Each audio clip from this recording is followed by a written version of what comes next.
C'est parti ce jeudi 23 novembre pour une formation qui s'inscrit dans le cadre du projet d'appui au renforcement de la démocratie, à l'intention des conseillers nationaux et le personnel administratif du CNT. Il est financé par l'Union européenne.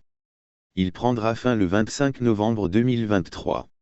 Le coordinateur du projet PAR Guinée, Tommaso Caprioglio, a rappelé que le projet PAR vise à consolider la démocratie et encourager le processus démocratique inclusif en Guinée. Il est structuré autour de 4 piliers essentiels, à savoir, les renforcements des capacités des institutions engagées dans les processus constitutionnels, législatifs et électoraux, l'amélioration des compétences des acteurs clés des élections en matière de leadership, de prévention des conflits électoraux, l'information et la sensibilisation des médias et des partis politiques sur l'importance de leurs engagements actifs dans le processus de transition et électoral ainsi que leur contribution à la prévention des violences pré- et post-électorales. Enfin, il sera question de renforcement des capacités de la société civile et des organisations de jeunesse favorisant leur participation active dans les dialogues sur la transition et le processus électoral, a-t-il expliqué.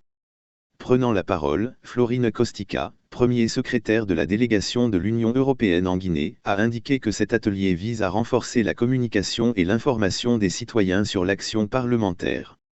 N'oublions pas que le but ultime d'une transition est de permettre la tenue d'une élection libre et transparente conforme aux obligations et normes internationales pour le retour à l'ordre constitutionnel de manière à apaiser. Votre rôle dans la préparation et le suivi du processus électoral sera donc primordial. Je sais que vous ne ménagerez aucun effort pour accomplir votre tâche, a-t-elle précisé. Dans son discours de circonstance, le président du CNT, Dr Dansa Kourouma, a déclaré que la rédaction des lois, du moins des bonnes lois, doit répondre à une observance de règles strictes qui suppose la connaissance de celles-ci par les rédacteurs. Il ne s'agit ni de belles plumes ni d'exercice de styliste mais de conformité à un corpus normatif. Cela n'est possible que par le biais d'une acquisition de connaissances précises. Cet atelier permettra aux participants de se doter de connaissances utiles et idoines en matière de capacité de compréhension, de rédaction, d'analyse et d'appropriation de la qualité des lois, a-t-il fait savoir.